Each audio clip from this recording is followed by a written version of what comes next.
የአውሮፓ ታላላቅ ክለቦችን የተመለከተ ወቅታዊና ዕለታዊ ጥንቅሮችን ከምታደምጡበት የዩቲዩብ ቻናላችን የመረጃ ሰዓታችን ላይ ትገኛላችሁ። ለዚህም ሰዓት በርከት ያሉ ስፖርታዊ ጥንቅሮችን ይዘን መተናል። እስከ ፕሮግራማችን ፍጻሜ ቆዩን። ላይክ፣ ሰብስክራይብ እና ሼር ማድረግ እንዳይረሳ።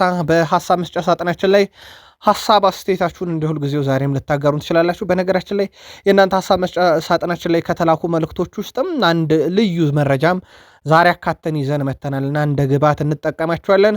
ውድ ቤተሰቦቻችን ከዚህ ጋር በተያያዘ በቆይታ ሰዓታችን በርከት ያሉ ጥንቅሮችን ለእናንተ ውድ አድማጮቻችን ስናደርስ በዝውውር ጉዳይና የአውሮፓ ሀያላን ክለቦችን የተመለከተ በርከት ያሉ መረጃዎችን አስቀድመን ለእናንተ ውድ አድማጮቻችን እናደርሳቸዋለን። ከዛ ዛሬም ሰፊ ሽፋን በዓለም ዋንጫ ላይ ወቅታዊ ጉዳዮች ላይ ትኩረት እናደርጋለን።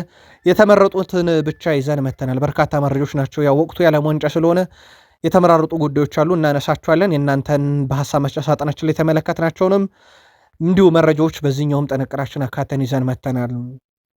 ፕሪሚየር ሊጉ በኦፊሻል ገጹ ላይ ስለ ዓለም ዋንጫ በተለየ መንገድ ነው መረጃ የሚያጋራውና አንድ በጣም ያስገረመንን መረጃ እንነግራችኋለን። ፕሪሚየር ሊጉ የዝውውር መስኮቱ ከተከፈተበት ቀን ጀምሮ ባለፉት 10 ቀናቶች ውስጥም በዝውውር ጠንካራ እንቅስቃሴ እየተደረገበት ነው እንመለከተዋለን። ከሲቲ ጋር በተያያዘ ከሚያሰናብተው ተጫዋችና ወደ ቡድኑ ያመጣዋል ከተባለ ተጫዋች ጋር በተያያዘ ልዩ መረጃ ይዘናል። አንድ አድማጫችንም አንድ መረጃ ጠይቆን ነበር ስለ ቼልሲ፣ ይዘነው መተናል። መረጃውን ትከታተሉታላችሁ። በሊቨርፑል የመረጃ ሰዓታችን ያው የሚጠበቅ አንድ ዝውውር አለ። ጉዳዩን በተመለከተ አሁን የወጡ መረጃዎች አሉ።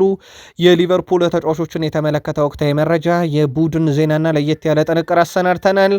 በአርሰናል በኩል በአማካኝ ክፍሉ ላይ በጣም ወሳኝ የተባሉ ተጫዋቾችን እየተመለከቱ ነው። ጉዳዩን እናጠረዋለን። ከዛ ውጭ አንድ ዝውውር ላይ አሁንም ሊግባባ አልቻለም አርሰናል። ከክለቡ ከሚወጡ ተጫዋች ጋር በተያዘ ደግሞ የ20 ሚሊዮን ፓውንድ ዝውውር ሂሳብ የተለጠፈበትን ተጫዋች መዳረሻ እንጠቁማቸዋለን። የአርሰናልን ዕለታዊና የቡድን ዜናን ጨምሮ በዚህ ሰዓት ብትሰሟቸው ያልናቸው ሁሉም ጥንቅሮች በአርሰናልን በኩል ተካቷል። አብራችሁን ቆዩን። በዩናይትድ የመረጃ ሰዓታችን የማንቸስተር ዩናይትድን ተጫዋች የተመለከተ ወቅታዊና ዕለታዊ ቡድን ዜና ተይዟል። ዝውውርን እናነሳለን። በማንቸስተር ዩናይትድ በኩል እንደሚጠበቅ ዝውውር አለ። ጉዳዩንም በተመለከተ ልዩ ጥንቅር ይዘናል። ከማንቸስተር ዩናይትድ ጋር በተያያዘ ግን የዝውውር መረጃ ላይ አንዳንድ ነገሮች እየተነሱ ነውና እንደ በሀሳብ መስጫ ሳጥናችን ዩናይትድ ከአንድ ዝውውር መውጣት አለበት የሚል አድማጭ አየንና ጉዳዩን ሌሎች በምን አይን ይመለከቱታል ብለን አጣርተነዋል። ስለ ዝውውሩ በርካታ መረጃ ይዘንበታል። የዩናይትድን የዝውውር ፖሊሲም የለወጠ አንድ ዝውውር እንነግራችኋለን። ብሩኖን የተመለከተ ልዩ ጥንቅር ተይዟል። እንዳጠቃላይ አብራችሁን ከቆያችሁ እነኚህም ብቻ አይደሉም፣ ሌሎች የተመራረጡ መረጃዎችን ትከታተላላችሁ። ላይክ፣ ሰብስክራይብ፣ ሼር ማድረግ እንዳይረሳ። በሀሳብ መስጫ ሳጥናችን ላይ ሀሳብ አስተያየታችሁን ስለምታጋሩን ስለምደግፉን እናመሰግናለን። 33 ሺህ በላይ ሰብስክራይበር ባለው በቃል ስፖርት ዩቲዩብ ቻናል ሁለተኛው ገጻችን የዝውውር ቻናላችን ላይ ግን ትገኛላችሁ። ማድሪድን እናንሳ። በሪያል ማድሪድ በኩል የኒኮ ፓዝን ቀጣይ ዕጣ ፈንታ በዛሬውና በነገው ስብሰባ ላይ ይወሰናል። ምናልባትም ዛሬ ልባት ሊሰጡት ይችላሉ። ሪያል ማድሪድ 9 ሚሊዮን ዩሮ መልሶ የመግዛት አማራጭ ባለው ውል ተጫዋቹን መሸጥ የሚለው ሐሳብን ሊያጸድቅ ይችላል እየተባለ ነው። ኮሞ 1 ዓመት አቆይቶ ቀጣይ ዓመት በ9 ሚሊዮን ዩሮ ለሪያል ማድሪድ መሸጥ የሚለውን አንቀጽ ሊቀበለው ይችላል እየተባለ ነው። ሪያል ማድሪድ ለኮሞ ፓዝን በቋሚነት በ60 ሚሊዮን ዩሮ እንዲገዛ እድል ሊሰጡ ይችላል። ኮሞ ይህንን ጥያቄ ውድቅ የሚያደርግ ከሆነ ግን ሌሎች አማራጮችን ያህል ምናልባት ሂሳቡን እዚህ ጋር እንድታስተውሉት ሪያል ማድሪድ በ60 ሚሊዮን ዩሮ ይሸጥላቸዋል። መልሶ የመግዛት መብቱ ግን 9 ሚሊዮን ዩሮ ነው። በጣም የወረደ ነው። ኮሙ በትልቅ ገንዘብ የሚሸጠው ሪያል ማድሪድ ካልፈለገውና ከወደፊት ሽያጩ ላይ ሪያል ማድሪድ የሚያገኝ ነው። ትንሽ የተወሳሰበ ነው። በሁለቱ ክለቦች መካከል ድርድሩ ተጀምሯል። የተጫዋቹ ፍላጎት ያው ኮሞ ቤት ቢያንስ 1 ዓመት ቆይቶ በዓለም ዋንጫ መጫወት እንደሆነ በሻምፒዮንስ ሊግ መጫወት እንደሆነ ይታወቃል። ማርክ ኩኮሪያ የግራ መስመር ተከላካይ ሆኖ በሪያል ማድሪድ ስር በጆዜ ሞሪኒዮ ስር እንመለከተዋለን። ከፊቱ ቪኒሺየስ ጁኒየር አለ። በጣም ምርጡ ተጫዋች ቪኒሺየስ ጁኒየር፣ ይሄ ብዙ አከራካሪ ጉዳይ አይደለም። ቆይታው ያልተረጋገጠው ቪኒሺየስ ጁኒየር በዓለም ዋንጫ በጣም አስደናቂ ጉዞ ላይ የሚገኘው ቪኒሺየስ ጁኒየር በዚህ መረጃችን የተወሰነ ጥንቅር ይዘንበታል፣ እናነሷለን። በጣም አስደናቂ ተጫዋች ከፊቱ አለና አንዳንዴ ከከዋክብቶች ጀርባ መጫወት ለአደጋ ይዳርጋል ይባላል፣ ተመልሰው ስለማይከላከሉ እነኛ ኮከቦች። ምናልባት ከዚህ ጋር በተያያዘ ማርኮ ኩኮሪያ ሙሉ ኃላፊነቱን እኔ እወጣለሁ ብሏል እና ጨዋታውን በደንብ እቆጣጠራለሁ፣ እሱ ማጥቃቱን እኔ መከላከሉን አብረን እንሰራለን ብሏል። በዛ ቦታ የአማካኝ ስፍራው ላይ የሚሰለፈውም ተጫዋች በጣም ወሳኝነት ይኖረዋል። ምናልባት አርዳ ጉለር ሙር በዛ ቦታ ላይ በተወሰኑ መንገዶች ሲጫወት ተመልክተ ነው ነበረ።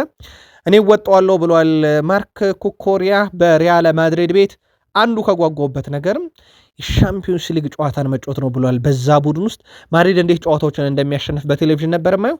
አሁን የዛ አካል ለመሆን በጣም ጓጉቻለሁ ብሏል። ምናልባት የባርሴሎና ደጋፊዎች በተደጋጋሚ የባርሴሎና መረጃ እየተዘለለ ነው እያሉን ነበረ። ያው ትኩረቶች ሙሉ ዓለም ዋንጫ ላይ ናቸው። ከዛ በተጨማሪ ግን ለውድ አድማጮቻችን ያው ስለ አንድ የባርሴሎና ተጫዋች ከተነገረ ያው የባርሴሎና መረጃ ተደርጎ ነው የሚወሰደው። ስለ ሮናልዶ ሲወራ የፖርቱጋል ብሔራዊ ቡድን ደጋፊ የአልናስርም ደጋፊ እንደ ክለቡ መረጃ ላይ ይገባል ብለን እንወስዳለን። የሜሲም ሲነገር የአርጀንቲናና የኢንተር ማያሚ ደጋፊዎች አይደለም የቀድሞ የባርሴሎና ደጋፊዎችም እንደ መረጃ ይዩታል ብለን እናስባለን። ከዚህ ጋር በተያያዘ ላሚን ያማልን እናንሳ። የባርሴሎና ተጫዋች ነው። እንደ ባርሴሎና መረጃ ነው ልትይዙት የሚገባው ብለን እናስባለን። ዝላታን ላሚን ያማልን በተመለከተ የዓለማችን ምርጡ ተጫዋች ነው። ፍጹም የተለየ ነው። ኳሶችን ያገኛል። በእያንዳንዱ የኳስ ንክኪ የሆነ ነገር ያደርጋል። በጣም የሚያስገርም ምንድን ነው ከላሚን ያማል ሲባል ኳሲስ ከሱ ፊት ስለሚቆሙ ተጫዋቾች ግድ የለውም። ሁለት የሚሆኑ ሶስት እሱ የራሱን ስራ ይሰራል። በእርግጠኝነት ሌጀንዶቹን የተባሉትን የእግር ኳስ ሌጀንዶችን መተካት የሚችል አይነት ፐርፎርማንስ እያየውበት ነው ብሏል እና በላሚን ያማል በጣም እርግጠኛ ነኝ ብሏል። የላሚን ያማል ጉዞ በዓለም ዋንጫ ላይ በመጀመሪያ ቋሚው ነው በጀመረበት ጨዋታ ላይ ጎል አስቆጥሯል። የመጀመሪያው የምድቡ ጨዋታ ላይ በተጠባባቂ ወንበር ላይ ነው የጀመረው። ሶስተኛው ጨዋታ ላይ ምናልባት እድል ያገኛል። የጉዳቱ ሁኔታስ የሚለው በቀጣይ ይጠበቃል። ኔይማር ጁኒየርንም እናንሳ። የቀድሞ የባርሴሎና ተጫዋች ነው። ምናልባት የባርሴሎና ደጋፊዎች ከሚወዱት አንዱ ተጫዋቻቸው ነው። በእርግጥ ገለልተኛም ደጋፊዎች በብዛት ይወዱታል። ቆንጆ እግር ኳስ ስለሚጫወት ኔይማር ጁኒየር በዓለም ዋንጫ ለመጀመሪያ ጊዜ በዚህኛው ውድድር ማለት ነው ለመጀመሪያ ጊዜ ተጫወተ። ከ981 ቀን ገደማ በኋላ ነው የብራዚል መለያ የለበሰው። ኔይማር ከስኮትላንድ ጨዋታ ጋር በተያያዘ 3 የግብ ዕድሎችን ፈጥሯል። የሉካስ ፓኬታና የሪያን አንድ ላይ በጣምራ ብናያቸው 4 ነው እና 13 ደቂቃ ተጫውቶ ይሄን ካረገ የብራዚል በጣም ወሳኙና ቁልፉ ተጫዋች መሆን እንደሚችል እንዲሁ በደንብ የተመለከትንበት ነበር ማለት ይቻላል። ከዛ በተጨማሪ ኔይማር ጁኒየር በጣም ስሜታ የሆነበትም አንዱ ምክንያት ያ ነበረ። በጨዋታው ላይ ከረጅም ጊዜም በኋላ በዓለም ዋንጫ መጫወቱም ቪኒሲየስ ጁኒየርም የኔይማር በብራዚል ብሔራዊ ቡድን መኖር ለሁላችንም መነቃቃት ነው ብሏል። አርአያችንም ስለሆነ ከእሱ ጋር መጫወት ያስደስተናል ብሏል። በክለብ ደረጃ ሁለቱም አንዱ ለሪያል ማድሪድ አንዱ ለባርሴሎና ነው ታሪካቸው፣ ግን በብሔራዊ ቡድን ደረጃ እንደ አርአያችን ነው የምናየው ብሏል።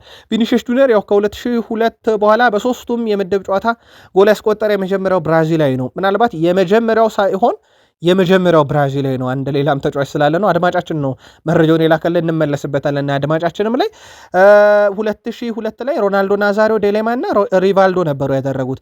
አሁን ቪኒሲየስ ጁኒየር ቀጣዩ ተጫዋች ሆናል። በእርግጥ 5ኛውም ነው በብራዚል ይሄንን ያደረገ።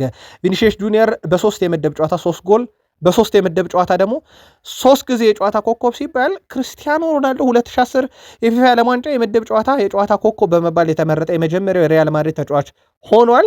ከሮናልዶ በኋላ ማለት ነው። በጣም ድንቅ ጊዜን እያሳለፈም ይገኛል።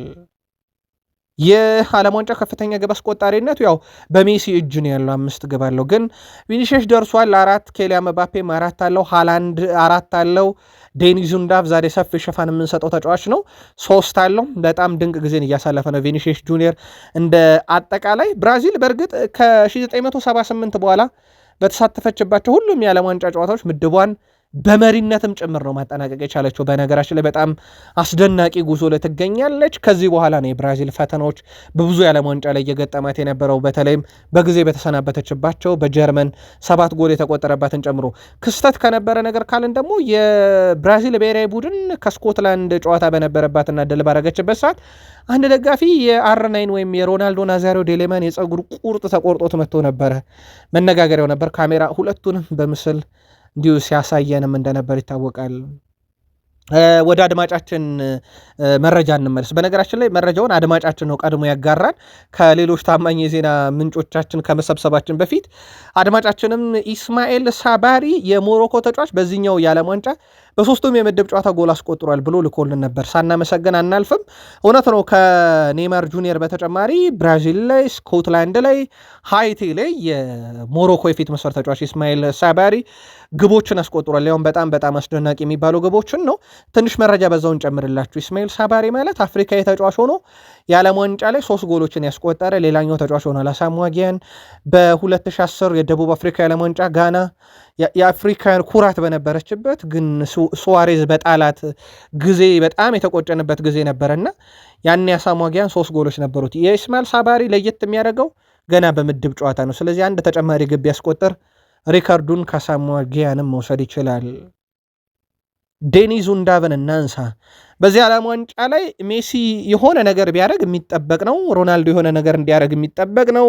ኬሊያን ምባፔ፣ ኦሊሴ፣ ሃሪኬን እያለን እንዲሁ ከዋክብቶችን ብንጠራ የሆነ ነገር ማድረጋቸው የሚጠበቅ ነው እና የማይጠበቁ ግን ብዙ እያሳዩን ያሉ ተጫዋቾች አሉ። አንደኛው ዴኒዝ ኡንዳቭ ነው። ብዙ አልተነገረለትም። ጀርመናዊ ተጫዋች ነው። በ56 ደቂቃ 5 የግብ አስተዋጽኦ አለው።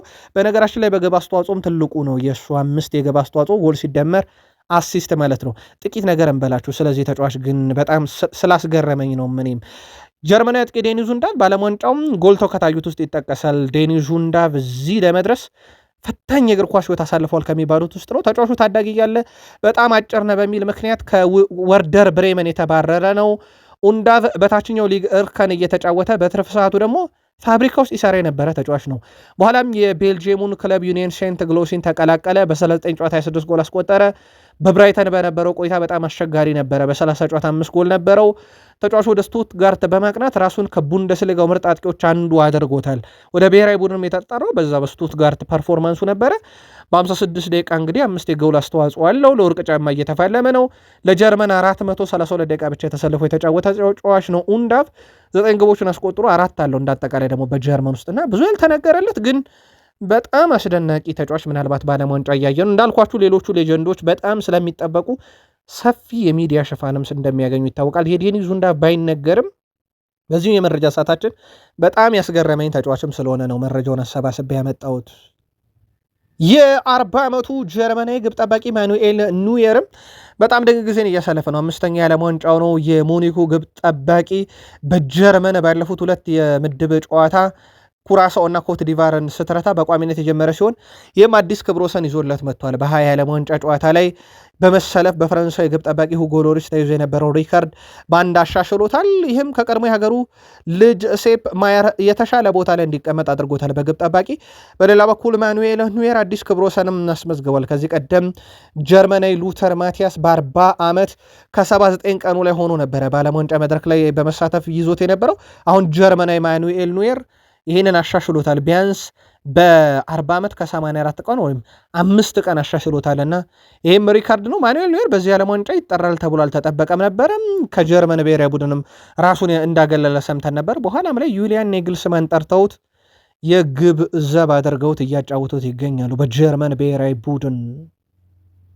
ምናልባት የዓለም ዋንጫ ላይ አንዳንድ በጣም የሚያስገርሙ ነገሮችን እየሰማን ነው። ለአብነት ያክል ኢራን አሜሪካ የሚለው ነገር ለኢራናውያን በእውነት በጣም አሳዛኝ ነው። ለነገሩ አሜሪካ፣ ካናዳ፣ አፍሪካና አረብ ሀገሮች ላይ እየወሰዱ ያሉትን እርምጃ እንደ ነፃ እርምጃ ነው ፊፋ ራሱ እየቆጠረ ያለውና የእግር ኳስ የበላይ ጠባቂው ፊፋ መርህ የለሽ ግንኙነት ከዶናልድ ጄ ትራምፕ ጋር ከመሰረቱ ወዲህ እሳቸው የሚመሩት ተቋም በእርግጥ ብዙ ትችት እያስተናገደ ነው። ኢራንና ግብፅ የምድብ የመጨረሻ ጨዋታቸውን ያደርጋሉ። የፐርሻዋ ኢራንና የአረቡ ዓለም ሀገር ግብፅ ጨዋታ ያደርጋሉ። ምናልባት የአረብ ደርቢ እያልነው ነበረና የለም የፐርሻ ኢራን በፐርሻ ትያዝልን ተብሏል። በእርግጥ የፐርሻ ናት የጥንት የስልጣኔ ምድር ማለት ነው። ከዚህ በሁለቱ ሀገራት ጨዋታ አንድ ነገር ለማሳየት ታቅዶ ነበር። ይሄ ቃሉን ለመጥራት ስላልፈለግኩኝ ነው። ከተመሳሳይ ጾታ ጋር በተያያዘ የሰዓት ለአዘጋጆች ጨዋታው የሚደረግበት ቀን ሰዓት ያንን ነገር ማክበር ይፈልጋሉ። የኢራን እግር ኳስ ፌዴሬሽን በጨዋታው ክብረ በዓል እንዲኖር እንደማይፈልጉ ለፊፋ አሳውቀዋል። የፊፋው ፕሬዚዳንት ዣን ኢንፋንቲኖ ጨዋታው የዓለም ዋንጫ ጨዋታ ነው፣ በከተማዋ የሚኖረው ዝግጅት ከጨዋታው የተለየ ነው ብሏል። በጨዋታው ወደ ስቴዲየሙ እንደዚህ አይነት አርማ ይዞ መግባት ግን እንደተፈቀደ ፊፋ አሳውቋልና ግብፅና ኢራን ሲጫወቱ ተመሳሳይ ጾታን የሚያበረታታ ባንዲራ ይዘው እንዲገቡ ፊፋ ፈቅዷል። ኢራን በበኩሏ ከዚህ ክብረ በዓል ጋር የተያዘ ዝግጅት በስቴዲየሙ እንዲኖር አልፈልግም ብላለች። አሁን ላይ ፊፋ ተመሳሳይ ጾታ በሕግ ከሚከለክሉት ኢራንና ግብፅ ጋር በቋሚነት ግጭት ውስጥ ገብቷል። ጨዋታው ሊጀመር ኦልሞስት ነገ ነው የሚደረገው። በሰዓታት ነው የቀረው ጨዋታውና ፊፋ ይሄንን ነገር እንዴት ያደርግላቸዋል ለሁለቱ ሀገራት የሚለው ይጠበቃል። የፊፋ ነገር ብዙ የሚያስተዛዝብ ስለሆነ ያለምንም ጥርጥር ባንዲራው በትልቁ ስቴዲየም ውስጥ እንዲያዝ ከማድረግ ወደኋላ ያደርጋል ተብሎ አይታሰብም። ጉዳዩ በእኛ በኢትዮጵያንም ዘንድ በአስነዋሪነት የሚያዝ ከሃይማኖትም ከባህልም በጣም ያፈነገጠ ድርጊት ተብሎ በተለይም በኢትዮጵያም ጭምር በአረቡም ዓለም ጭምር እንደዚህ አይነት ነገሮች ድጋፍ እንደሌላቸው ይታወቃል። ፊፋ ግን ባንዲራው ይገባል እያለ ነው። ሁለቱ ሀገራት በምን አይነት መንገድ ይህን ጨዋታ ያሳለፉታል የሚለው በትልቁ ይጠበቃል። ለዓለም ዋንጫ ድምቀት ከሆኑ ተጫዋቾች አንዱ ሚኬል ኦሊሴ ነው። በፈረንሳይ ብሔራዊ ቡድን ኬሊያን ምባፔ በቃ ከሱ ጋር መጫወት የሆነ ኳሊቲ እንዲኖር ያደርጋል እና ከሚኬል ኦሊሴ ጋር መጫወት ለሁሉም ተጫዋች ነገሮችን ያቀላል። ሁላችንም በጣም ከምንወደው ነገር ከሱ ጋር መጫወት ነው። አንድ ቡድን መጫወት እፈልጋለሁ ሲል ሰዎች ሁሉ ወደ ሪያል ማድሪድ ወስዶታል። ያው በብሔራዊ ቡድን ደረጃ አንድ ላይ ናቸው። ሪያል ማድሪድ ይፈልገዋል፣ ግልጽ ነው። ግን የዝውውር ሂሳቡ የሚቀመስ ባየር ሙኒክንም ማሳመን ከባድ ይሆናል ተብሎ ይታሰባል። እናም ከሱ ጋር መጫወት ነገሮችን ያቀላል። ከሱ ጋር መጫወት በጣም ወዳለው እያለ ይገኛል ኬሊያን ምባፔ። በሪያል ማድሪድ የዝውውር ዝርዝር ውስጥ ያለ ተጫዋች ነው። በነገራችን ላይ ግን ነገርዬ የመሳካት እድሉ በዚሁ አጋጣሚ በጣም ዝቅተኛ ነው። ፓሪሰን ጀርሜንን ፍላጎት አለው ኦሊሴን ለማስኮብለል በጣም ዝቅተኛ ነው። ሞር በሙኒክ ይቀጥላል ተብሎ ይታሰባል። ኬሊያን ምባፔ ግን ከሱ ጋር መጫወት ያስደስታል። አብረን አንድ ቡድን ውስጥ ብንሆንም ጭምር እያለ ነው። ደቡብ ኮሪያ በቀጥታ ጥሎ ማለፉን አለመቀላቀሏን ተከትሎ የሀገሪቱ ጋዜጠኞች ከፍተኛ ትችትን እየሰነዘሩ ነው። ምንም እንኳን ቡድኑ ምርጥ ሶስተኛ ሆኖ ማለፍ እድል ቢኖረውም በምድብ ጨዋታዎች ባሳየው እንቅስቃሴ ደስተኛ አይደሉም ተብሏል። የሀገሪቱ ዜጎችም በጨዋታ አሰልጣኝ ሆንግ ሚዮንግ የቡድኑ ቁልፍ ተጫዋች ሰን ሄung-min በተጠባባቂ ወንበር ላይ ማስቀመጣቸው ነው ትችት የዳረጋቸው። ሰን ከጨዋታው በኋላ በዚህ ጉዳይ ላይ ምንም አልልም፣ ሀገሬን መርዳት ባለመቻል ያዝኛለሁ ብሏል። አሰልጣኙ በኩላቸው ውጤቱ የሚያበሳጭ ነው፣ እንደ አሰልጣኝ ኃላፊነቱን ወስዳለሁ፣ ተጫዋቾች የቻሉትን አድርገዋል ብለዋል። በስፍራው የተገኘ የሀገሪቱ ጋዜጠኛ በኩሉ የምግብ መመረዝ አጋጥሟቸው መሆን አለበት እንጂ ይህ እንቅስቃሴያችሁ ምንም የማይረባ ነው በሚል አሰልጣኙ ላይ በስጭት ሀሳቡን ሰንዝሯል። ምናልባት ሰን ሄung-min ለምን አልተጠቀሙት የሚለው ግን አንዱ እሳቸውን ለትችት የዳረጋቸውም ጉዳይ ሆኗል። የዓለም ዋንጫ ላይ እንዳጠቃላይ አሁን ባለው ሂደት ይህን መረጃ ለእናንተ ስናደርስ ካናዳ፣ ሜክሲኮ፣ ዩናይትድ ስቴትስ ኦፍ አሜሪካ፣ አርጀንቲና፣ ብራዚል፣ ኮሎምቢያ፣ ከአፍሪካ ሞሮኮ እና ደቡብ አፍሪካ፣ ፈረንሳይ፣ ኖርዌይ፣ ስዊዘርላንድ፣ ጀርመንና ቦስኒያ በቀጥታ አልፈዋል።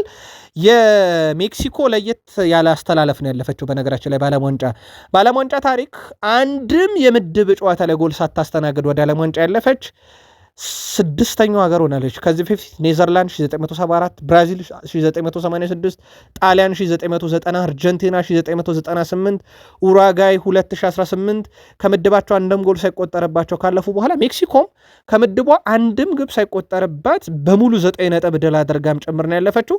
እዚሁ ምድብ ላይ አፍሪካዊቱ ሀገር ደቡብ አፍሪካ በታሪክ ለመጀመሪያ ጊዜ ጥሎ ማለፍን ተቀላቅላለች። የደቡብ አፍሪካም ጉዞ ድሉም በትልቁ የሚገለጽ ነው። በእርግጥ በቃል ስፖርት ዩቲዩብ ቻናል በማለዳው ጥንቅራችን ጠዋት 1 ሰዓት ላይ ባደረስናችሁ ዘገባ ሰፊ ሽፋንም የደቡብ አፍሪካን ጨዋታ ሰጥተነው እንደነበር ይታወቃል።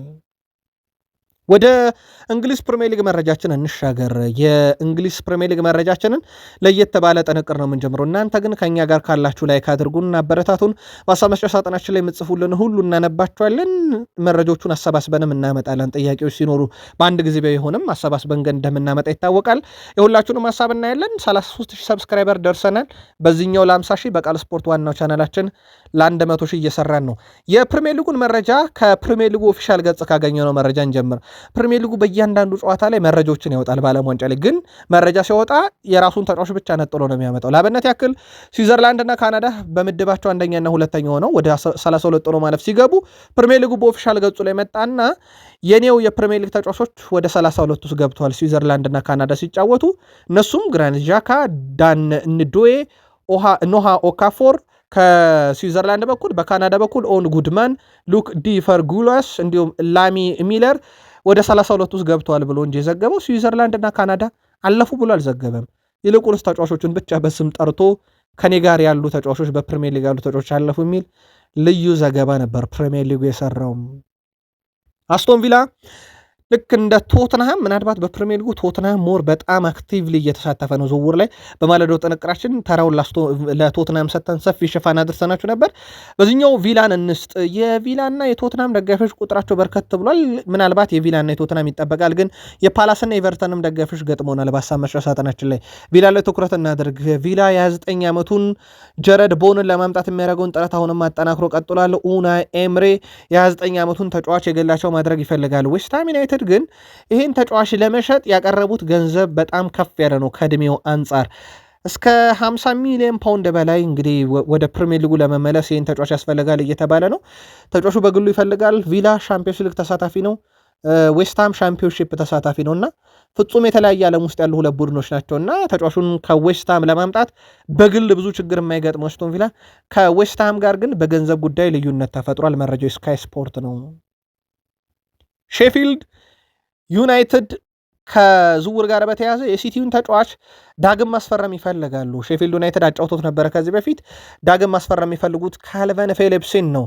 ተጫዋቹ ምናልባት ፔፕ ጋርዲዮላ ስለቀቁ በክለቡ ዕድል ያገኛል ተብሎ አይጠበቅም። የሲቲ እቅድ አይደለም፣ የማሬስካም እቅድ አይደለም።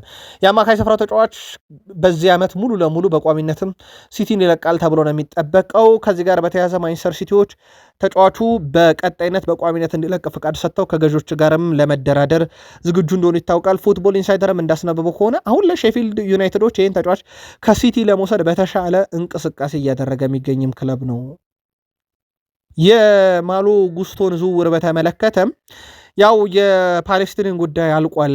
ማርኮ ፓሌስትሪያ ወደ ቼልሲ የሚያደርገው እንመለስበታለን። የእሱን ዝውውር ያ ዝውውር የማርኮ ፓሌስትሪያ ዝውውር የማሎ ጉስቶን ዝውውር ወደ ሲቲ የሚያደርገውን እንዲፈጠን የሚያደርግ ነው። ከዚህ ጋር በተያያዘ ማንቸስተር ሲቲዎች ማሎ ጉስቶን የቡድኑ ቁጥር አንድ ኢላማ ሲያደርጉ ካይል ዎከርን በትክክል አልተኩትም የሚል ብዙ ጥያቄ ይነሳ ነበረ በማንቸስተር ሲቲ ቤት። እናም ለዛ እንደ ትክክለኛ ተተኪ ያደርገው የያዙት ተጫዋች ነው። በነገራችን ላይ ለካይል ዎከር ቼልሲዎች ፈረንሳዊን ተከላካይም በቀጣይነት እንግዲህ ወደ ማሬስካ ቡድን እንዲቀላቀል የሚያደርጉበት አማራጭ ካለ ከ70 ሚሊዮን ፓውንድ በላይ እየፈለጉበት ነው። ጉስቶ ረጅም ጊዜ ኮንትራት አለው በነገራችን ላይ በክለቡ ማለት ነው። ይሄም ምናልባት ዝውውሩን ከበድ ሊያደርገው ይችላል። 30 ሚሊዮን ፓውንድ በላይ ተከፍሎበት ነው 2023 ላይ ቼልሲ ያስፈረመውና ምንም ጥያቄ የለውም፣ ትልቅ ገንዘብ ይጠይቁበታል። ሲቲ እስካሁን ይፋ ጥያቄ አላቀረበም፣ ግን ሁኔታዎችን እየተከታተለ ነው። የማርኮ ፓሌስትራ ዝውውር ደግሞ ለሲቲዎች ይህን ዝውውር ይፈጽሙ ዘንድ ሌላ በር የሚከፍት ጉዳይ አድርገውም እየተመለከቱት ነው ማንቸስተር ሲቲዎች። ቼልሲ ተጫዋች ለማስፈረም ከስምነት እንደደረሰ ይታወቃል። ከኢንተር ነው የነጠቀው የአታላንታውን ማርኮ ፓሌስትራን። በጣም አስደናቂ ተመላላሽ ወደ ቼልሲ መጥቷል። ተጫዋቹ በነገራችን ላይ ይሄ የጣሊያን ተጫዋች መሆኑ በመከላከል ላይ ያለው ሚና በጣም ድንቅ እንዲሆን ያደርገዋል። ከዛ ውጭ ግን ባለፈው ሲዝን ላይ 1 ጎል አስቆጥሯል፣ 4 አሲስት አለው። በጣሊያን ሴሪኤ በውሰት ለካግላሪ ተጫውቷል። በውሰት ከአታላንታ ሄዶ ባለፈው ሲዝን ላይ በክንፍ ተከላካይነት በቀጣይ ውድድር ዓመት ከዣቪ አሎንሶ ጋር ይቀጥላል። ቼልሲ 55 ሚሊዮን ዩሮ አጠቃላይ የሚከፈለው ነው በነገራችን እንጂ በቀጥታ የሚከፈለው አይደለም። 55 ሚሊዮን ዩሮ የቡድኑ ተጫዋች አድርገውታል። ጥቂት ነገሮች ብቻ ነው የቀሩት። አሁን ትክክለኛ ቼልሲ ተጫዋች ነው አይደለም የሚለው ብቻ ምናልባት በእግር ኳስ ቤተሰቡ በቼልሲ ደጋፊ የሚገመገም ይሆናል። ግን 1 ጎልና 1 አሲስት በካግላሪ የአታላንታ ተጫዋች ሆኖ በውሰት እዛ ስላሳለፈ ነው። ግን በጣም ጥሩ ፎርም ላይ ያለ ጣሊያናዊ ተመላላሽ ነው። ጥቂት መረጃ ስላላችሁን በዛው ለመጨመር ያክል ነው። የሊቨርፑል ዝውውር ምናልባት ዘገየ ከተባለ በያንዶሜን ዲሌይ ነው። እንዳጠቃላይ ገና የዝውውር መስኮቱ ከተከፈተ 10 ቀን ነው። ስለዚህ በጣም ረጅሙ ጊዜ ያለ የዓለም ዋንጫ እየተካሄደ ነው። ሌላ በጣም ወሳኝ መለማዮች ተልከው መለማዮች ወሳኝ ተጫዋቾችን ሊያዩ የሚችሉበት ሌላ መድረክ ተፈጥሯል። ሲዝን ላይ ነበረ መለማዮች ተጫዋቾችን ሲያዩ ነበሩ። አሁን ደግሞ የዓለም ዋንጫው ሌላ እድል ፈጥሯል። የአንዶሜንዲ አንደኛው ነው ይህንን በደንብ ለመመልከት የሚዳርግ። በእርግጥ በአረቤ ሌብዥንግ በጣም ምርጡ ተጫዋች ነበረ። በአይቮሪ ኮስትም አሁን ምርጡ ተጫዋችነቱን አሳይቷል። የሉዊስ ዲያዝ የረጅም ጊዜ ተተኪ 112 ሚሊዮን ፓውንድ አካባቢ ዝውውሩን ለመፈጸም ድርድሮቹ ተጠናክረው ቀጥሏል። ያው በጣም ትልቅ ገንዘብ ነው በነገራችን ላይ ሊቨርፑል ይከፍሏል አይከፍሎም። ምናልባት ከፍሎሪያን ቬርዝ ከኢሳቅ በኋላ ሌላ ሪካርድ የሚሰብርበት ዝውውር ሊሆን ይችላል። ሊቨርፑልና 112 ሚሊዮን ፓውንድ አካባቢ ድርድሩ ቀጥሏል ተብሏል። ጉዳዩን አጣርተን ግን ለሊቨርፑል ደጋፊዎች በተጨማሪ መረጃ እናመጣዋለን። የዓለም ዋንጫ ዘንድሮ ለሊቨርፑል ተጫዋቾች በጣም ምርጡ ጊዜ ሆኗል። በተጫዋቾቻቸውም እንዲዝናኑ በዛ ላይ ደግሞ ያ ሲተቹ የነበሩ ተጫዋቾቻቸው ደግሞ ምላሽ የሰጡበትና ነገር ሁሉ ወደ ስሎ ጣት እንዲቀሰር ያደረገ ያለ ዋንጫን እያየን ነው። አሊሰን ቤከር ላብነት ያክል ምናልባት የተወሰነ ቁጣ የምትቀሰቅስ ነገር አለ በአሊሰን በኩል የዓለም ዋንጫ ለመሳተፍ ስል የሊቨርፑል የመጨረሻ ጨዋታ ላይ አልተጫወትኩም ብሏል። ምናልባት አምልጦት አይደለም የተናገረው፣ ቀጥታ ጋዜጣ ካሜራ ፊት ቆሞ የተናገረው ነገር ነው። ያልተጫወትኩት ለጥንቃቄ ስል ነው ለዓለም ዋንጫ ብሎ ነበረ። ሊቨርፑል መጨረሻ ላይ ሻምፒዮንስ ሊግ ትኬት ለመቁረጥ እንዴት እንደታገለ እናስታውሳለን። ማማርዳሽቪሊ ብዙ ዋጋ አስከፍሎናል በሚል ሊቨርፑሎች ኮማሃኒ ኬለርን እስኪናፍቁ ድረስ ማለት ነው። አሊሰን ጉዳት ላይ ነው ተብሎ እሱ ያው ለጥንቃቄ ነው ብሎ ነበረ። አሊሰን በዓለም ዋንጫ የተመኘውን ጨዋታ እየተጫወተ ነው። ሁለቱ ጨዋታ ላይ መረቡን አላስደፈረም። አንድ ግብ ብቻ ነው የተቆጠረበት። ግን እንዳጠቃላይ የሊቨርፑል ተጫዋቾች ድንቅ ጊዜን ሲያሳልፉ አንዱ አሊሰን ነው ማለት ይቻላል። ሊቨርፑል ረጅም ዓመታትን 18ኛ የፕሪሚየር ሊግ ዋንጫ ላይ ቆሞ ነበረና ከዛ 18ኛ የፕሪሚየር ሊግ ዋንጫ ላይ የሚያንቀሳቅሰው ሰው አጥቶ ነበረ። በርካታ ጥረቶችን በርካታ ሙከራዎችን ያደርጓል። በርካታ አሰልጣኞችን በቦታው ሾሟል፣ ሽሯል፣ ኮከብ ከዋክብት አስፈርሞበታል። ብዙ ሌጀንድ የሆኑ ተጫዋቾችን አጫውቶበታል። ሻምፒዮንስ ሊግን ከ3-0 ውጤት ሲቀለብስ የፕሪሚየር ሊግ ዋንጫ ግን የተራራ ያክል ነበር የራቀው ለሊቨርፑል። ከ6 ዓመት በፊት ግን ልክ በዛሬዋ ቀን ምስጋና ለክሎፕ ይሁንና እሳቸው ሊቨርፑልን ይዘው የፕሪሚየር ሊጉ ገዢ የሆኑበት ዓመት ነበረ።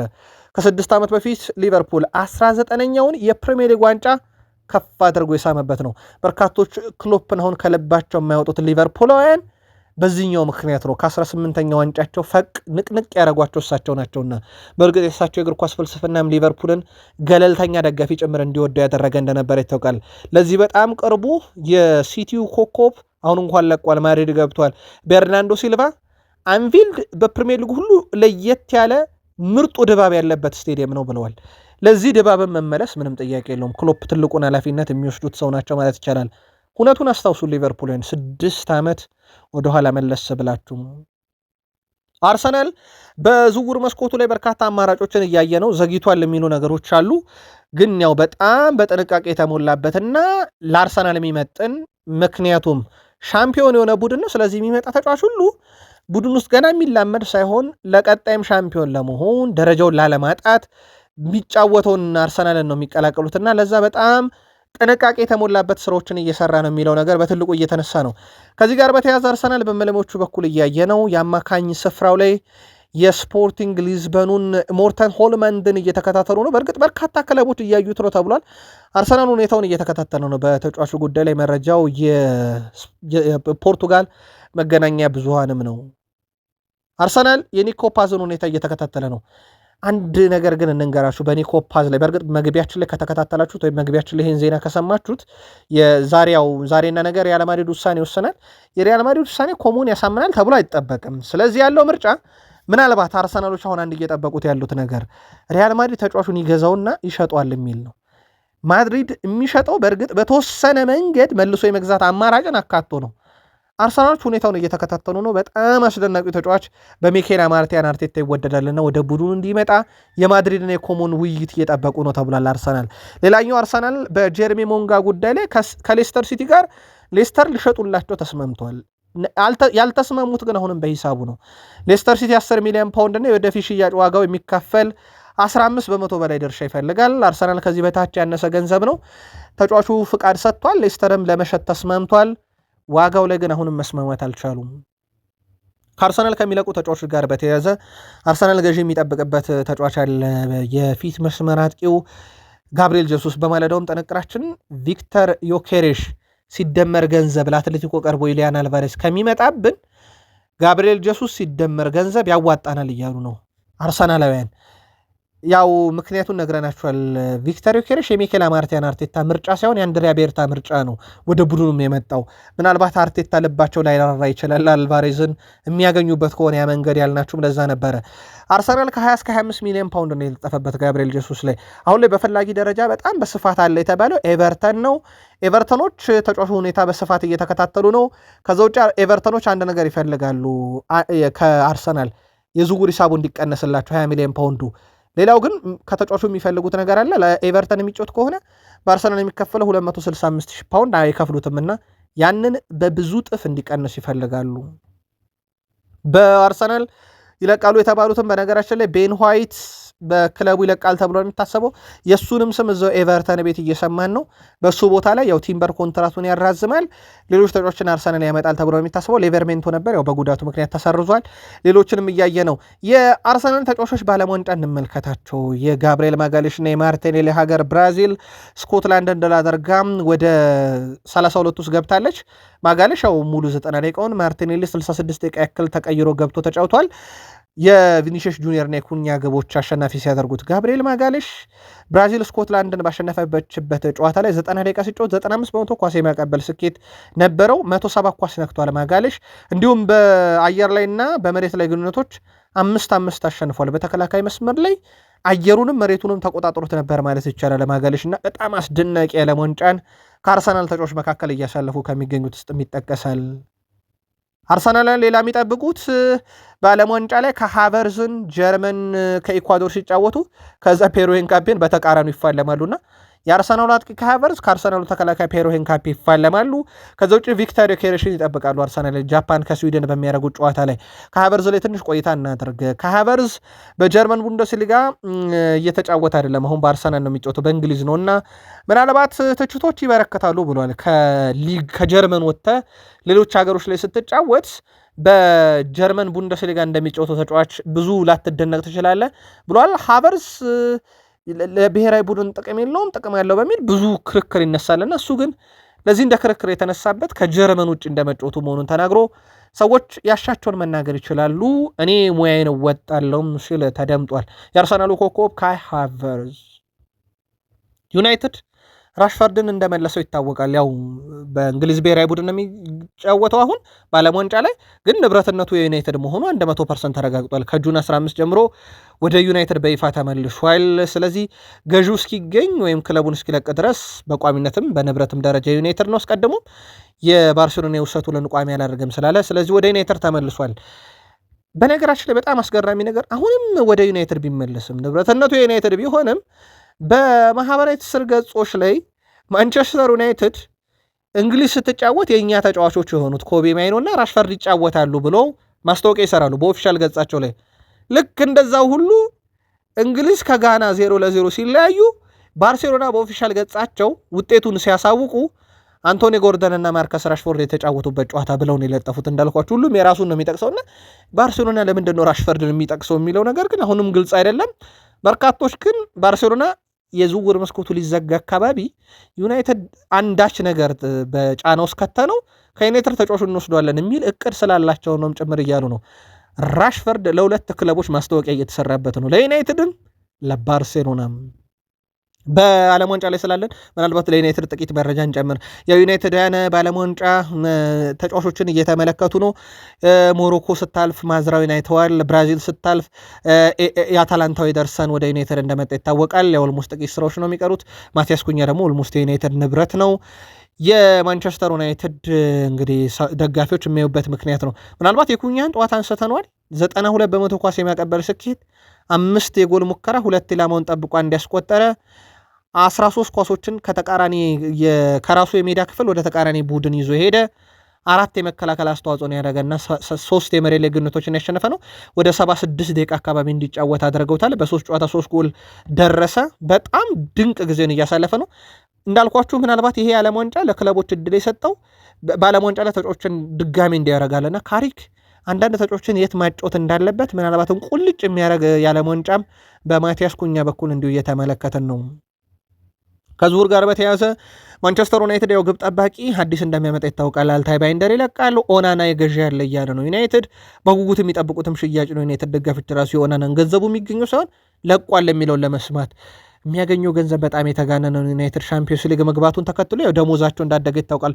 ያው አውቶማቲክ ነው ደሞዛቸው ያደገው ሻምፒዮንስ ሊግ ስለሚሳተፍ። ዩናይትድ ግብ ጠባቂ ለውጥ ሲያደርግ ታዲያ ጁን 30 የሚጠበቅ አንድ ዝውውር እንዳለው ሆኖ ሌሎችንም ሲመለከቱ እንደነበረ ይታወቃል። ጁን 30 ለአብነት ያክል ኮንትራቱ የሚጠናቀቀው አንጉስ ጊዩን ይጠቀሳል። የስኮትላንዱ ግብ ጠባቂ በ30 ዓመቱ ላይ የሚገኝ ነው። ለኖቲንግሃም ፎረስት ይጫወታል። ጁን 30 ኮንትራቱ ሲጠናቀቅ ዩናይትድ በነፃ የክለቡ ሁለተኛ ግብ ጠባቂ ሊያደርገው ይፈልጋል እየተባለ ነው። የሴላመን ምክትል ሊያደርገው እቅድ አለ። መረጃው የዘሰን ስፖርትም ነው። ብሩኖ በጣም አስደናቂ ዓለም ዋንጫን እያሳለፈ ነው አይደለም የሚለው ብዙ ክርክር አለ። ያው መለኪያ ቁጥሮች ቢኖሩም የመጀመሪያ ጨዋታ በእርግጥ አንድም የፖርቱጋል ተጫዋች ሲወደስበት አልሰማንም። ሁለተኛ ጨዋታ ላይ ብሩኖ ለሮናልዶ አሲስት አድርጎለታል። በነገራችን ላይ አሲስቷን ለዩናይትድ ደጋፊዎች ድጋሚ እንድታዩት እንወዳለን። ምክንያታችን ከብሩኖ ጋር ብቻ የተገናኘ አይደለም። ብሩኖና ሮናልዶ ኳሷን ብሩኖ ከያዛት ሰዓት ጀምሮ ብሩኖና ሮናልዶ እያወሩ ነበር እና በዛ ቅጽበት ውስጥ ምን እያወሩ ነበር የሚለውን ምስሉን ሄዳችሁ ተመልከቱት። ከዚህ ዜና በኋላ ሮናልዶ እንዴት ብሩኖን ኳሱን መች እንዲያቀብለው በእጁ ምልክት ሲሰጠው እያንዳንዱ ንግግራቸው በእውነት በእግር ኳስ ሜዳ ላይ ሲቻላለው የሚለውን ይሄ ኃይሌ ገብረስላሴና ቀነኒሳ በቀለ ሩጫው ላይ እነስለሽስን ኃይሌን ትተውት ላለመግባት ያደረጉትን አይነት የሚመስል በጣም አስደናቂ ኬሚስትሪ በሮናልዶና በብሩኖ አይተናል። እንዳልኳችሁ ግን ኳሱን አቀብሎት ከማግባቱ በፊት የነበረውን ቅጽበት መለስ ብላችሁት የብሩኖና የሮናልዶን ሜዳ ላይ ሲያደርጉት የነበረው ንግግር በተለይ ብሩኖ ኳሷ እግሩ ስር ከገባች ሰዓት ጀምሮ ያው ያቺ አሲስት አለች እንዳልኳቸው ዓለም ዋንጫ ላይ ጥሩ ነው ጥሩ አይደለም ጊዜው የሚለው ለዩናይትድ ደጋፊዎች እንቶ በ36 ጨዋታ ዘንድሮ ከ25 በላይ አሲስት አለው። በ31 ዓመቱ ተጫዋች በኩል በማንቸስተር ዩናይትድ ተጨማሪ ቆይታን ማድረጉን ተከትሎ የሳውዲ ክለቦች አሁን ላይ ፍላጎታቸው ቀዝቀዝ እያለም ነው ይላል የቶክ ስፖርት ዘገባ ነው። ሌኔሮ በማንቸስተር ዩናይትድ በጣም ደስተኛ ነኝ ብሏል። በጣም በማንቸስተር ዩናይትድ የመጫወት ህልም ነበረኝ ብሏል። ምናልባት ማድሪድ ቤት ሲጠበቅ ነው ዩናይትድ የተገኘው። ለሱ ቅርበት ያላቸውም ሰዎች ተጫዋቹ በኦልትራፎርድ ታሪካዊ ተጫዋች የመሆን ህልም አለው እያሉ ነው እና ለአዲሱ ውድድር ዘመንም በከፍተኛ ተነሳሽነት ላይ እንደሚገኝ ገልጾ በቀጣይ ውድድር ዓመት በማንቸስተር ዩናይትድ የራሱን አሻራ ማሳረፍ እንደሚፈልግ ለዚህም ራሱን እንዳዘጋጀ ገልጿል። በዩናይትድ ተስፋ የተጣለበትና የወደፊቱ ከተባሉት ውስጥ አንደኛው ሌኒየሮ እንደሆነ ይታወቃል። የማንቸስተር ዩናይትድ የመልመላ ቡድን አባላት ዩሮን ማስፈረማቸውን እንደ ሌሎች ዝውውሮች መንደርደሪያ አድርገው እንደሚዩትና ለሌሎች ቀጣይ ዝውውሮችም መነሻ ሐሳብ ይሆናል እያሉ ነው። በክለቡ ተጫዋቹ እድገት ደስተኛ መሆናቸው በተለይም ለመሻሻል ያለው ፍላጎት አካላዊ ብቃቱን ያሳደገበት ሲመጣና አሁን ያለው የፐርፎርማንስ ሁኔታ እንዴት ያለ ተጫዋች ወደ ዩናይትድ ማምጣት አለብን በሚለው ጉዳይ ላይ ዩናይትዶች የተስማሙበት ዝውውር ብለውታል። አትሌቲክ መረጃውን ይዞት ሲወጣ ሌኒየሮም በማንቸስተር ዩናይትድ ከሚያደርጋቸው እንቅስቃሴዎች አንጻር ወደፊት የሚጠበቀው ተከላካይ ሊሆን ይችላል። ምናልባት አሁን በነ ቪዲች ደረጃ ስሙ ይነሳል። ቀጣዩ ቪዲች እየተባለ ይሄ የመጨረሻ ታክሎቹ ቪዲች ይሄ መስዋዕትነት ከፍሎ የሚያድናቸው ሸርተቶች አሉና ምናልባት ያ ፐርፌክት የሆነ የቪዲች አይነት ፎርም ላይ ይደርሳል አይደርስም ሌላ ጉዳይ ነው። ግን ቀጣዩ ቪዲች መሆን የሚችል ተጫዋች እየተባለ እየተወደሰ ነውና የዩናይትድ መልማዮችም ቀጣይ ዝውውሮችን በእንደዚህ አይነት ፎርም ይሆን ዘንድ ፍላጎት አላቸው። መረጃው አትሌቲክ ነው። አንድ አድማጫችን በእርግጠኝነት ዩናይትድ ደጋፊ ይሆናል ብለን እናስባለን። ዩናይትድ ከማቲያስ ፈርናንዴዝ ዝውውር መውጣት አለበት የሚል ሐሳብ አድርሶ ነበር በሀሳብ መስጫ ሳጥናችን ላይ። ያው አድማጫችን ያንን ሐሳብ ከጻፈ በኋላ በርካታ ሌሎች ደጋፊዎችም እሱ በጻፈው ሐሳብ ላይ ሐሳቦችን ሲያንሸራሸሩ ነበር። አብዛኛው በነገራችን ላይ በሀሳብ መስጫ ሳጥናችን ላይ የሚመጡ ሐሳቦች እዛው ሌሎች ተመልካቾች ምላሽ ሲሰጡበትም እናያለን። እናመሰግናለን። ቴድ ሼሪንግሃም ዩናይትድ ማቲያስ ፈርናንዴዝን ለማስፈረም ከሚያደርገው ፉክክር ራሱን ያግለል ብሏል። ባለፈው ውድድር ዘመን በማቲያስ ፈርናንዴዝ አጠቃላይ ብቃት ያን ያህል አልተማመንኩም ያለው ቴድ ሼሪንግሃም ማንቸስተር ዩናይትዶች የሚፈልጉት ምርጥ የሚባሉ ተጫዋቾች ናቸው። በአሁኑ ወቅት በክለብ ውስጥ በቂ አማካኝ ደረጃ ያላቸው ተጫዋቾች አሉ። ዩናይትድ ትልቅ ኮከቦችን መግዛት አለበት፣ አለበለዚያ ግን ደግሞ እድሎችን እያጣ መውደቁ አይቀሬን ዩናይትድ ይላል። ከጥቂት ዓመት በፊት ሃሪኬንና ዴክላን ራይስን የማስፈረም እድሉ በነበረ ወቅት ተመሳሳይ ስህተት ተሰርቷል የሚለው የቀድሞ ዩናይትድ ሰው ሼሪንግሃም ከጥቂት ዓመት በፊት ያንን ነገር ያደረጉት ሰር አሌክሳንደር ቻክማን ፈርጉሰን ስለሌሉ ነው ብሏል። እንደ ዩናይትድ ላለ ታላቅ ክለብ ምርጥ ተጫዋች ያስፈልጉታል፣ አለበለዚያ ግን ክለቡ አሁንም አስቸጋሪ ሁኔታ ይገባል። ስለዚህ ማቲያስ ፈርናንዴዝ ትልቅ ተጫዋች አይደለም፣ ዩናይትድ ከዚህ ዝውውር ወጥቶ ትልቅ ተጫዋች ያምጣ እያለ ነው። ይሄ የቴድ ሼሪንግሃም እና የጥቂት የዩናይትድ የቃል ስፖርት ዩቲዩብ ቻናል የዝውውር ቻናል ቤተሰቦቻችን ሀሳብም ይመስላል። ሌሎቻችሁስ ምን ትላላችሁ? ጻፉልን። ምናልባት የማቲያስ ፈርናንዴዝ ጉዳይ ላይ ጥቂት ነገር እንጨምር። ለዩናይትድ ደጋፊዎች አሁናዊ መረጃ ቶትናም ነው በጣም የተሻለ ቡድን። በነገራችን ላይ አሁን ያው ተወደደም ተጠላም ቶትናም በጣም የተሻለ ቡድን ሆኗል ተጫዋቹን ለማግኘት። ዩናይትድ ምናልባት እድል አለው ከተባለ በዚህ ዝውውር ላይ ብሪያን ቤሞን አምና ከቶትናምን የነጠቀው ቶትናም ሊያቀና ነበረ። ኤምቤሞ በኒካስል ዩናይትድ ይፈለግ ነበረ፣ በቶትናም ይፈለግ ነበረ። በኋላ ላይ ዩናይትድ የግለው አድርጎታል። ሼሽኮም በተመሳሳይ በኒካስል ከፍተኛ ደሞዝ ቀርቦለት ይገባል ሲባል ነበር፣ ዩናይትድ ወስዶታል። ምናልባት የማቲያስ ፈርናንዴዝም ዝውውር ከዛ የዘለለ አይሆንም የሚሉ ጥቂት ሳቢዎች አሉ። በዩናይትድ የለቀቁ በርካታና ሊለቁ የሚችሉ በርካታ ተጫዋቾችም ደግሞ በዛው ልክ ይሄን ዝውውር ዩናይትድ ዘግየት ብሎም ቢሆን እንዲገባበትና በቶትናም ያክል እንዲንቀሳቀስበት ሊያደርግ ይችላል የሚሉ መልከታዎች አሉ። ከዛ ውጪ ኦሪዮል ቹዋሚኒን በተመለከተ ዩናይትድ የሚያደንቁት ምናልባት በበርካታ ዩናይትድ ደጋፊዎችም ካዝሜሮን ቢተካላቸው ደስ ከሚላቸው ተጫዋች አንዱ ይሆናል ተብሎ ነው የሚጠበቀው። በሪያል ማድሪድ የሚከፈለው ደሞዝ ዩናይትዶች ላይ ከፍሉት ይችላሉ እና ምናልባት ዩናይትድ እና ማድሪድ እንኳን በገንዘብ ከ75 ሚሊዮን ፓውንድ በላይ ቢስማሙና በሪያል ማድሪድ ስምምነቱ ቢጠናቀቅ በቹዋሚኒ እና በዩናይትድ መካከል የሚደረገው ድርድር ራሱ ቀላል አይሆንም እየተባለ ነው። ዩናይትድ ምናልባት እዚህ ዙር ላይ ገፍቶ ላሄድ የሚችልበት በጣም ሰፊ እድሎች አሉ።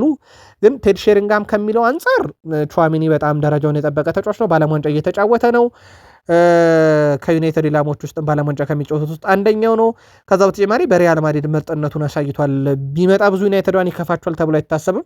ቴድ ሼሪንጋምም ደረጃውን የጠበቀ ተጫዋች ነው ማምጣት ያለብን እንደ ሃሪኬን ያኔ እንደ ዴክላን ራይስ ስላለ። ምናልባት ግን የደሞዙ ሁኔታ በዩናይትድ በኩል ብዙ ላይ ወደድ ይችላል እየተባለ ነው። ዩናይትድ ገፍቶ ሄዳል፣ ጥያቄ ያቀርባል። ሌሎች ጉዳዮችን ደግሞ ተከታትለን እንደ ሁል ጊዜው ወይ በቃል ስፖርት ዩቲዩብ ቻናል ወይ በዚህኛው ዝውውር ቻናላችን እናመጣለን። የሆኑን ግን አበቃን። ሰናይ ቀን